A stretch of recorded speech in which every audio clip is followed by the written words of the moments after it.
Hi everybody. Today we are going to discuss about the burn and scald.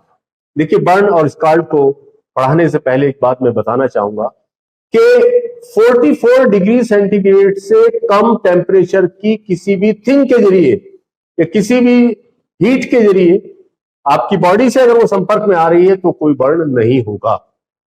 44 degree centigrade से कम heat पर, कम temperature पर आपकी body अगर उसके संपर्क में आ रही है तो कोई बर्न नहीं होगा। उसके बाद ही आपका, यानी कि उससे ज्यादा अगर हीट है तो आपका बर्न होता है। देखिए बर्न कहते किसको है? देखिए बर्न जो है वो tissue injuries caused by application of the dry heat. किसी ड्राई हीट के बॉडी से संपर्क में आने पर जो जख्म अपियर होता है, it is called the burn. उसको हम बर्न कहते हैं। बर्न यानी कि द टिश्यू इंजरी और lesions which resulting from the application of dry heat called the burn. For example, dry heat यानी कि कोई भी हॉट बॉडीज वगैरह, कोई भी मेटल, गर्म मेटल जो है आपकी बॉडी से टकराए या आपका फ्लेम ऑफ फायर, जलती हुई आग की फ्लेम जो है आपके जिस्म से टच हो जाए तो, या कुछ देर उसके संपर्क में रहे तो उससे जो इंजरी पैदा होगी उसी को हम सिंपल बर्न या बर्न का नाम देते हैं। टाइप्स जब हम देखते हैं बर्न की, देखिए टाइप्स यानी कि बर्न किन किन चीजों से हो सकता है। बर्न जो है देखिए आपका नंबर एक आपका थर्मल इंजरीज में आता है। थर्मल इंजरीज में दोनों आपका आते हैं।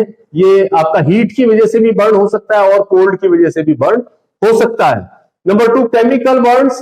केमिकल बर्न यानी कि किसी तेजाब वगैरह से या किसी कोरोसिव सब्सटेंस के जिस्म से संपर्क में आने पर जो जख्म पैदा होता है उसको हम केमिकल बर्न का नाम देते हैं। नंबर थ्री आता है आपका इलेक्ट्रिक बर्न, यानी कि बिजली वगैरह से, करंट लगने से या उसका चमक लगने से, फ्लैश लगने से या स्पार्क के संपर्क में आने पर या लाइटनिंग जो आसमानी बिजली गिरती है तो उसकी वजह से जो बर्न अपियर होता है उसको हम इलेक्ट्रिकल बर्न का नाम देते हैं। Radiation burn.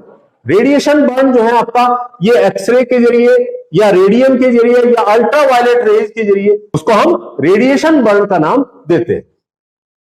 Degrees of burn. Burn को तीन कैटेगरीज में, 3 डिग्रीज में डिवाइड किया गया है। नंबर एक आता है आपका इपीडर्मल बर्न, यानी कि जिस बर्न में सिर्फ इपीडर्मिस इन्वॉल्व होती है उसको हम इपीडर्मल बर्न कहते हैं। Number two dermo epidermal burn, यानी कि जिसमें इपीडर्मिस और डर्मिस दोनों इन्वॉल्व होती है तो उसको हम डर्मो इपीडर्मल बर्न कहते हैं। और नंबर थ्री डीप बर्न, यानी कि जब स्किन, सबक्यूटेनियस टिश्यू, मसल्स और इवन बोन, यानी कि स्किन से लेकर बोन तक भी इसमें जो निशान अपियर होता है या जो बर्न होता है उसको हम डीप बर्न का नाम देते हैं। Rule of 9। देखिए बर्न का हम कैसे अंदाजा लगाते हैं कि कितनी परसेंट बॉडी जली है, तो उसको हम एक रूल के तहत हम कैरिड आउट करते हैं कि कितने परसेंट बॉडी जली है, उसको हम रूल ऑफ 9 का नाम देते हैं।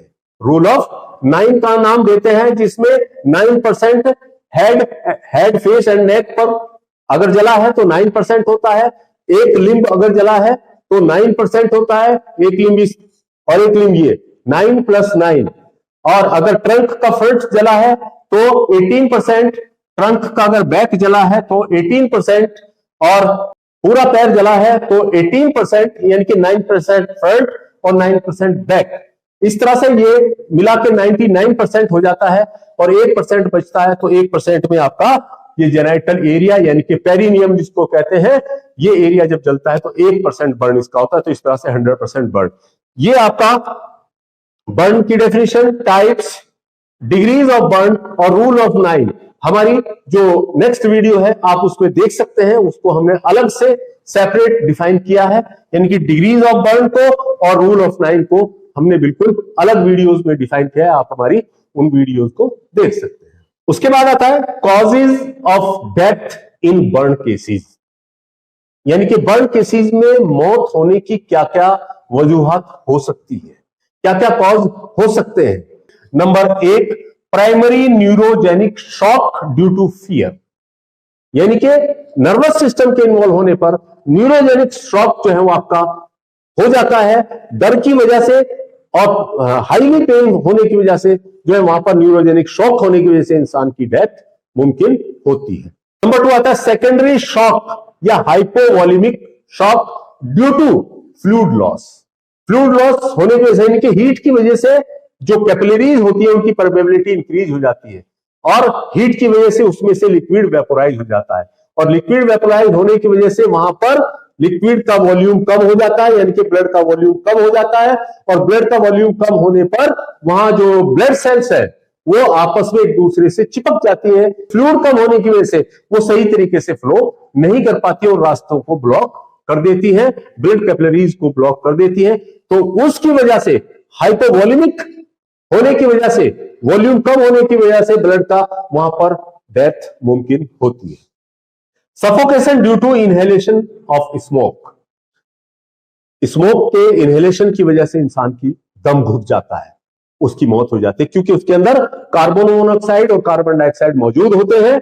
अगर बंद मकान के अंदर आग लग गई है तो उसमें धुआं बाहर निकलने का रास्ता है तो या तो नहीं है या है तो बहुत कम है, तो लेकिन आप उसमें फंस गए हैं तो वहां पर आप उस स्मोक को, धुएं को इनहेल करेंगे जिसके अंदर कार्बन मोनोऑक्साइड और कार्बन डाइऑक्साइड मौजूद होती है, जिसकी वजह से उस पॉइजनिंग की वजह से इंसान की मौत हो जाती है। Next number, choking and suffocation due to respiratory burns, especially in burn of head and neck. यानी कि बर्न केसेस में आपका अगर स्पेशली ज्यादातर देखने में आता है कि हेड एंड नेक पूरी तरह से बर्न हो गया तो वहां पर रेस्पिरेटरी ट्रैक्ट इफेक्ट होगा, उसके ऊपर इन्फ्लेमेशन आ जाएगी, वो पूरी तरह से बर्न हो जाएगा और इन्फ्लेमेशन आने की वजह से, जलने की वजह से वो रास्ता जो है वो आपका चौक हो जाएगा और सफोकेशन की वजह से या चॉकिंग की वजह से इंसान की डेथ हो जाती है। Next, due to accident which may occur in an attempt to escape from a burn house. यानी कि अगर किसी घर के अंदर आग लगी है और आप उसमें फंस जाते हैं या कोई भी बंदा उसके अंदर फंस जाता है तो वो आग से बचने के लिए अंधाधुंध भागता है, तो उस भागने की कंडीशन में क्या होगा, वो उसका एक्सीडेंट हो सकता है, वो किसी भी चीज से टकरा सकता है या कोई अलमारी वगैरह रखी है उसके ऊपर सामान वगैरह रखा है, उससे बच के भागने की वजह से टकरा के वो सारा सामान ऊपर गिर गया, ऊपर गिरने की वजह से हेड इंजरी हुई या और कोई दूसरी इंजरी हुई, ब्लड लॉस हुआ, उसकी वजह से इंसान की मौत हो सकती है। या कोई लकड़ी का गट्ठा वगैरह ऊपर लगा हुआ है, कोई टिम्बर लगा हुआ है, वो आदमी के, इंसान के सर पर गिर जाता है तो उसकी वजह से इंसान की मौत हो सकती है। या बचकर भाग रहा है और दीवार जो है उसके ऊपर गिर जाती है, मैसनरी यानी कि दीवार जो है उसके ऊपर गिर जाती है, तो एक्सीडेंट की वजह से, आग से नहीं बल्कि एक्सीडेंट की वजह से, आग से बचने के लिए अपने आप को बचाने की कोशिश करते वक्त किसी एक्सीडेंट का शिकार हो जाए तो उस वजह से भी इंसान की मौत हो सकती है। Inflammation of serous membrane.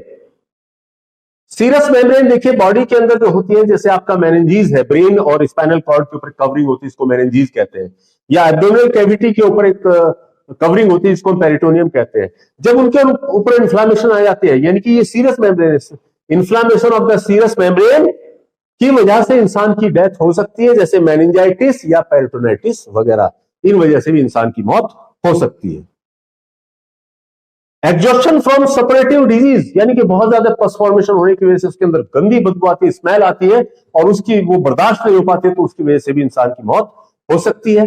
या सेकेंडरी इन्फेक्शन जब उसके अंदर हो जाता है, यानी कि सेप्टिसीमिया हो जाता है या पायनिया हो जाता है या गैंग्रीन हो जाता है या टेटनस हो जाता है, इनकी वजह से भी बर्न केसेज में इंसान की मौत हो सकती है। तो ये था आपका causes of death in burn cases.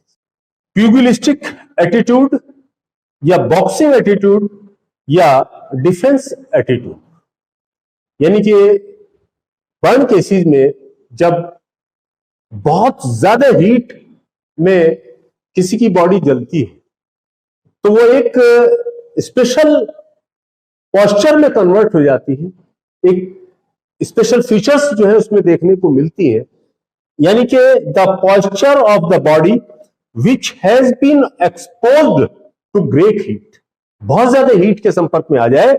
होता क्या है उसके अंदर, तो इसमें क्या होता है कि the legs are flexed at hips and knees, यानी कि उसके जो लेग्स हैं वो यहां से और नी पर से, यानी कि हिप ज्वाइंट से और नी ज्वाइंट से, वो ये आपका इस तरह से फ्लेक्स हो जाएगा ऊपर को और आपका नी ज्वाइंट जो है वो आपका इस तरह से पीछे को फ्लेक्स हो जाता है।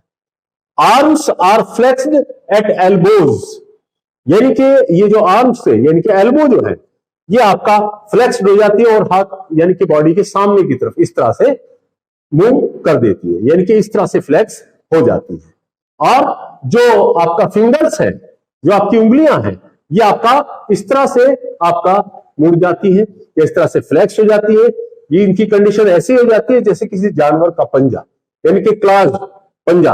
और ये पूरी जो एटीट्यूड है, ये जो पूरी पोस्चर है, यानी कि यहां से मुड़ना, यहां से मुड़ना और यहां से इस तरह से मुड़ना, ये जो पोस्चर है ये बॉक्सर लोग जो है वो आपका अडॉप्ट करते हैं, उनके अंदर देखने को मिलता है।